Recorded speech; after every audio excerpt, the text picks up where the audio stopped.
નમસ્કાર ગુજરાત. આજે આપણે જોશું 27 જૂન 2024નું મોસ્ટ ઇમ્પોર્ટન્ટ કરંટ અફેર. તે પહેલાં ખાસ કરીને ચેનલ ઉપર નવા હોય તો ચેનલને સબસ્ક્રાઇબ કરી લેવી. વિડીયો પસંદ આવે તો લાઇક, શેર અને સબસ્ક્રાઇબ. તો ચલીએ આજનો ક્લાસ શરૂ કરીએ. તો તાજેતરમાં જ વિશ્વ ખલાસી દિવસ ક્યારે ઉજવવામાં આવ્યો? તો 25 જૂનના રોજ દર વર્ષે ઉજવવામાં આવે છે વિશ્વ ખલાસી દિવસ.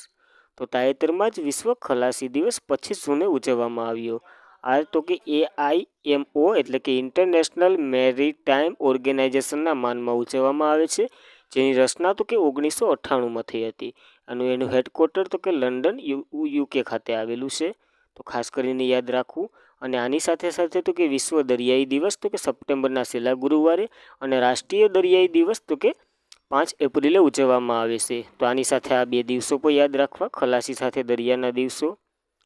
ત્યારબાદ જૂન મહિનાના દિવસો જોઈ લઈએ તો કે 1 જૂન તો કે વિશ્વ દૂધ દિવસ, 2 જૂન તો કે તેલંગાણાનો સ્થાપના દિવસ, 3 જૂન તો કે વિશ્વ સાયકલ દિવસ, 5 જૂનની વાત કરીએ તો વિશ્વ પર્યાવરણ દિવસ, 7 જૂને તો કે વિશ્વ ખાદ્ય સુરક્ષા દિવસ, 8 જૂને તો કે વિશ્વ મહાસાગરીય દિવસ અને બીજો તો કે વિશ્વ મગજની ગાંઠનો દિવસ, 9 જૂને તો કે આંતરરાષ્ટ્રીય અલ્ઝાઇમર્સ દિવસ, 9 જૂને બીજો દિવસ તો કે વિશ્વ માન્યતા દિવસ, 11 જૂનની વાત કરીએ તો આંતરરાષ્ટ્રીય રમતગમત દિવસ, 12 જૂને તો કે બાળ મજૂરી વિરુદ્ધ વિશ્વનો દિવસ ઉજવવામાં આવે છે, 13 જૂનની વાત કરીએ તો આંતરરાષ્ટ્રીય આલ્બિનિઝમ જાગૃતિ દિવસ ઉજવવામાં આવે છે, 14 જૂને તો કે વિશ્વ રક્તદાતા દિવસ, 15 જૂને તો કે વર્લ્ડ એલ્ડર્ડ એબ્યુઝ જાગૃત દિવસ, 15 જૂનની વાત કરીએ તો બીજો દિવસ વિશ્વ પવન દિવસ, 16 જૂને તો કે આંતરરાષ્ટ્રીય કૌટુંબિક રેમિન્સ ડે, 17 જૂને તો કે રણ અને દુષ્કાળ સામે લડવાનો દિવસ, 19 જૂનની વાત કરીએ તો વિશ્વ સિકલસેલ અને એનિમિયા દિવસ ઉજવવામાં આવે છે,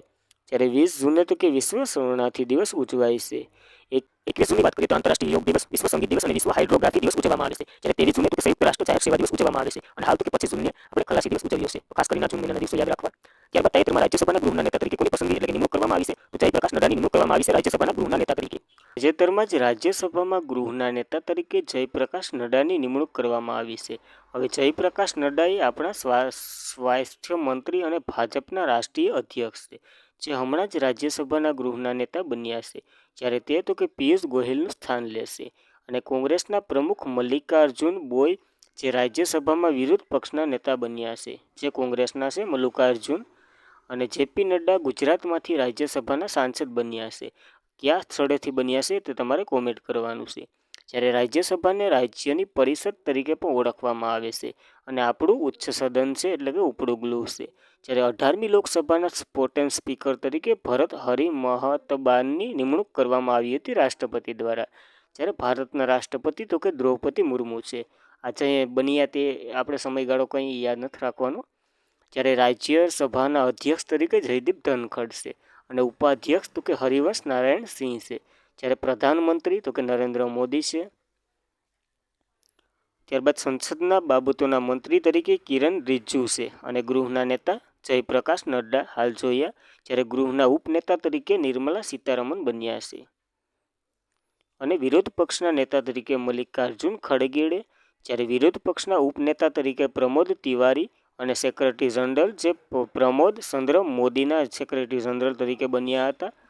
તો આ ખાસ કરીને નિયુક્તિ યાદ રાખવી. ત્યારબાદ ભારતે તાજેતરમાં જ કયા દેશ સાથે મેડિકલ સેવા શરૂ કરી છે?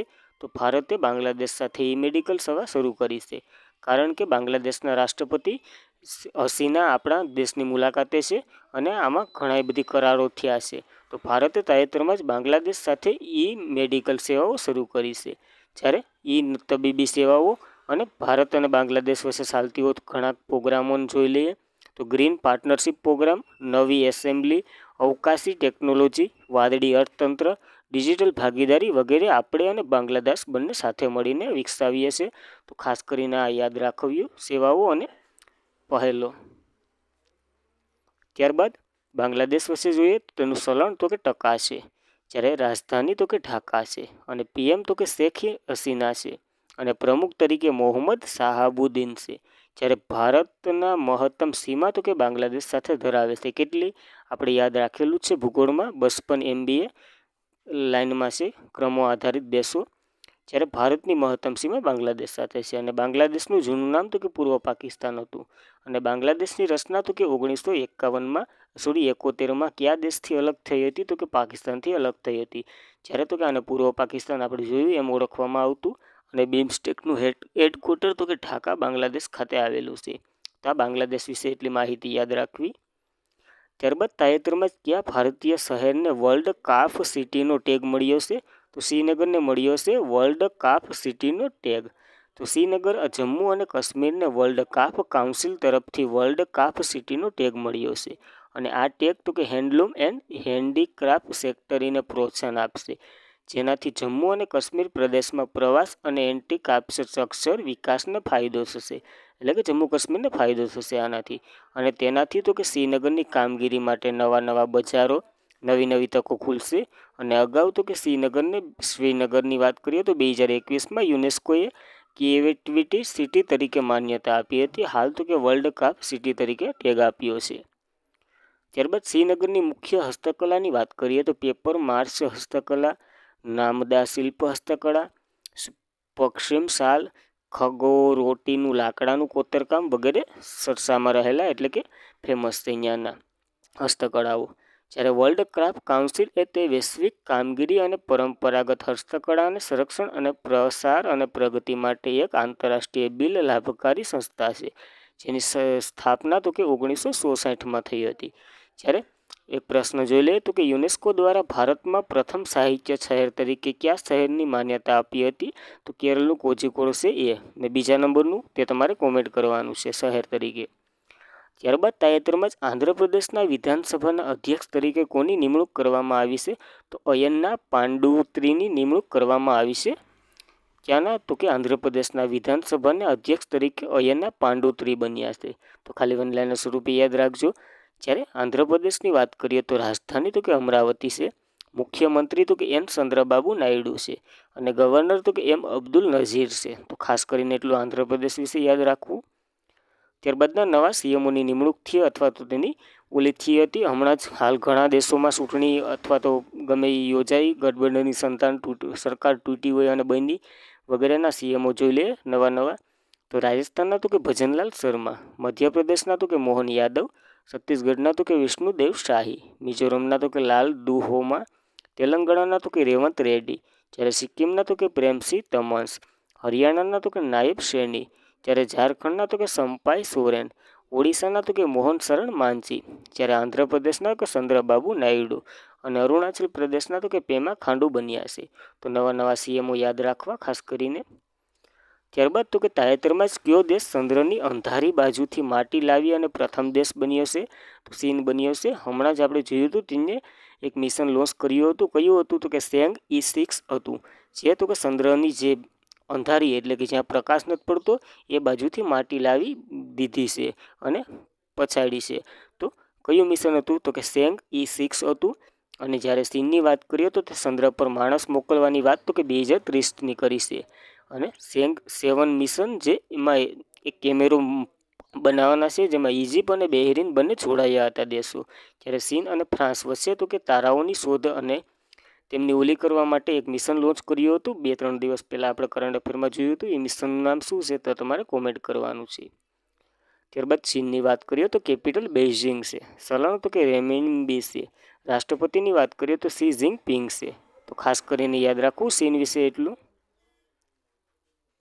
ત્યારબાદ એનટીએ પરીક્ષાઓમાં પારદર્શિતા લાવવા માટે 7 સભ્યની ઉચ્ચ સ્તરની સમિતિ કોની અધ્યક્ષતામાં બનાવવામાં આવી રહી છે તો કે વિજય રાઘવની અધ્યક્ષતામાં એક સમિતિની નિમણૂક કરી છે 7 સભ્યવાળી. કઈ પરીક્ષા તો કે એનટીએ જે ઉચ્ચ સ્તરની જે પરીક્ષાઓ લેવામાં આવે છે, કઈ તો કે મેડિકલ ક્ષેત્રે અને એવા બધી ક્ષેત્રની જે ઉચ્ચ સ્તરની જે પરીક્ષાઓ લેવામાં આવે છે. હાલ જ તમને ખબર છે નીટનું એક પેપર ફૂટ્યું હતું, એના લીધે આ ચર્ચામાં છે. જ્યારે એનટીએ પરીક્ષાઓમાં પારદર્શિતા લાવવા માટે 7 સભ્યની ઉચ્ચ સ્તરની સમિતિ કે વિજય રાઘવની અધ્યક્ષતામાં બનાવવામાં આવી રહી છે. જ્યારે એનટીએની વાત કરીએ તો નેશનલ ટેસ્ટિંગ એજન્સી છે અને તેની રચના તો કે 2017માં થઈ હતી. કયા અધિનિયમ અંતર્ગત તો કે ભારતીય સંસ્થા નોંધણી અધિનિયમ 1860 અંતર્ગત આની રચના થઈ હતી. જ્યારે હાલના ડીજી તરીકે પ્રદીપ કુમાર ખરોલા છે. જ્યારે નીટનું પેપર ફૂટ્યું હતું તો એ આના અધ્યક્ષ કોઈક અલગ હતા, જેને રાજીનામું આપી દીધું અને હાલ તો કે પ્રદીપ કુમાર ખરોલા છે. તો આની પહેલાંના અધ્યક્ષ કોણ હતા તે તમારે કોમેન્ટ કરવાનું છે. તો મિત્રો હવે વનલાઇનર સ્વરૂપે કરંટ અફેર જોઈ લે ઘણા સમય બાદ. તો તમે વિડીયો પસંદ આવતો હોય તો લાઇક, શેર અને ચેનલને સબસ્ક્રાઈબ કરજો અને તમારા મિત્રો સુધી શેર કરો. તો તાજેતરમાં જ fast track immigration trusted travellers programme શરૂ કરનાર દેશનું પહેલું એરપોર્ટ કયું બન્યું છે? તો ઇન્દિરા ગાંધી ઇન્ટરનેશનલ એરપોર્ટ બન્યું છે. આ પ્રથમ એરપોર્ટ આવું કરનાર બન્યું છે. તો ખાસ યાદ રાખવું, કારણ કે મોટી મોટી લાઈનોમાં ઊભું એ વગેરે એના માટે. તો કે fast track immigration travellers programme શરૂ કર્યો છે ઇન્દિરા ગાંધી ઇન્ટરનેશનલ એરપોર્ટે. અને આ તો કે અમિત શાહ ગયા હતા અને એને ઉદ્ઘાટન પણ કર્યું છે આનું. જ્યારે તાજેતરમાં જ ગિરિજા સુબ્રમણ્યમ ન્યૂ ઇન્ડિયા સ્પોન્સ કંપનીના CMD તરીકે બન્યા છે. તો નવી નિયુક્તિમાં એડ કરી દેજો. ત્યારબાદ તાજેતરમાં જ IB એટલે કે ઇન્ટરનેશનલ બ્યુરોના ડિરેક્ટરનો કાર્યકાળ 1 વર્ષ માટે લંબાવવામાં આવ્યો છે. તો કાર્યકાળ તરીકે કોણ છે? તો કે તપન કુમાર ડેકા છે, જેનો કાર્યકાળ તો કે પૂરો થતો હતો એને 1 વર્ષ વધારી દેવામાં આવ્યો છે. ઇન્ટરનેશનલ બ્યુરોના તપન ડેકા હાલ જ છે ડિરેક્ટર તરીકે. તો ખાસ યાદ રાખવી. તો આજના માટે એટલું. Thank you for watching this video. મિત્રો વિડીયો પસંદ આવે તો શેર કરજો. જય હિન્દ, જય ભારત.